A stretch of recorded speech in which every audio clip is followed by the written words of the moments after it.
अस्सलाम वालेकुम फ्रेंड्स, अभी हम ओड का बहुत बेसिक टॉपिक देखेंगे जो कि आउटलाइन के शुरू में ही आता है। UML unified model language. Unified mean यकसा, एक जैसी। मॉडल लैंग्वेज, इसमें मॉडलिंग क्या हो सकती है? इसमें मॉडलिंग जो है वो बिजनेस मॉडलिंग हो सकती है, ऑब्जेक्ट मॉडलिंग हो सकती है, कंपोनेंट मॉडलिंग हो सकती है, और इसके अलावा किसी भी चीज़ का मॉडल तैयार किया जाता है before the actual implementation, before the coding. ये जो है ये एक मेथड है, ये स्टैंडर्ड मेथड है। इसको 2005 में कंस्ट्रक्ट किया गया। इसको 2005 में आईएसओ स्टैंडर्ड की जानब से पब्लिश कर दिया गया।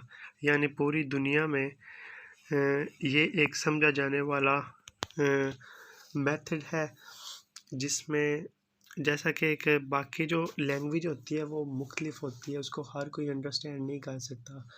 लेकिन ये जो डायाग्राम्स हैं, और जिसको आईएसओ जो है वो पब्लिश कर देता है, आईएसओ उसको एक हैसियत दे देता है, तो उसको पूरी दुनिया में हर कोई समझ सकता है, क्योंकि आईएसओ एक इंटरनेशनल तंजीम है जो कि किसी भी चीज़ को स्टैंडर्ड बना देती है। तो इसी तरह 2005 से यूएमएल को भी एक स्टैंडर्ड के तौर पर डायग्राम पेश करने के लिए या डिज़ाइन बनाने के लिए एक तरीक़ाकार के तौर पर स्टैंडर्ड बना लिया गया। ये तो था जी इसका इंट्रोडक्शन। मॉडल होते हैं business modelling, object modelling, component modelling, इन सब को इकट्ठा किया जाता है और एक लैंग्वेज तैयार की जाती है मॉडल्स को इकट्ठा करने के लिए, मॉडल को रिप्रेजेंट करने के लिए एक लैंग्वेज है UML, unified model language. Model और डायग्राम दो मुख्तलिफ चीज़ें होती हैं। मॉडल एक डिस्क्रिप्शन होती है टेक्स्ट की फॉर्म में, जबकि डायग्राम ग्राफिकल फॉर्म में होती है। आप कह सकते हैं कि मॉडल हमारे पास एनालिसिस होता है, जबकि डायग्राम हमारे पास डिज़ाइन होता है। और हमारे पास जितनी भी डायग्राम्स हैं, class diagram, use case diagram, उन सबको मिला लिया जाए तो हमारे पास एक मॉडल बनता है। तो वो जो एक नमूना होता है उसको एक कागज़ पर भी तैयार किया जा सकता है बिफोर द एक्चुअल कोडिंग। अब यूएमएल जो है वो अप्लाई कहाँ पे होता है, इसकी इम्प्लीमेंटेशंस होती कहाँ पे है?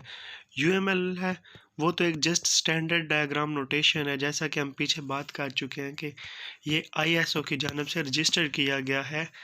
वर्ल्ड वाइड डायग्राम्स को समझने के लिए एक स्टैंडर्ड बनाया गया है before the actual coding, before the actual implementation, to communicate with client or user or stakeholders.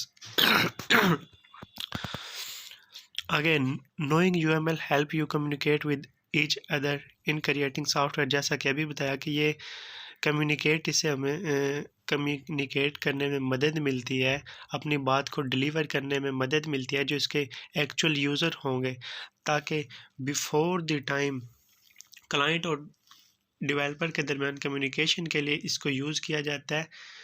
Before the actual development उसको डायग्राम के थ्रू दिखा सकते हैं, ताकि इसके अंदर कोई चेंजिंग करवानी हो तो वो बता सके, ना कि ये हो कि पूरा सॉफ्टवेयर बन जाने के बाद वो कहे कि हमें फ़लाँ चेंजिंग करनी पड़ती है, वरना इस तरह ये बहुत कम कॉस्टली हो जाएगा। जो बेसिक पर्पज़ ये था, knowing UML help you communicate with others in creating software। जैसा कि पीछे भी बताया कि एक जो मॉडल है वो कंप्लीट डिस्क्रिप्शन होती है सिस्टम की, उसमें टेक्स्ट भी आ जाता है उसमें, लेकिन उसमें स्केच नहीं आती, उसमें डायग्राम्स नहीं आती हैं।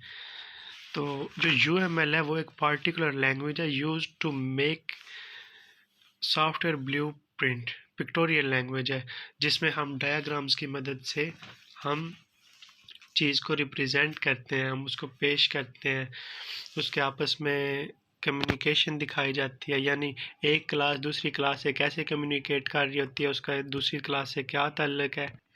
और पीछे भी बताया कि मॉडल और डायग्राम्स दो मुख्तलिफ चीज़ें होती हैं। मॉडल एक डिस्क्रिप्शन होती है टेक्स्ट की फॉर्म में, जबकि डायग्राम जो होती है वो ग्राफिकल फॉर्म में होती है।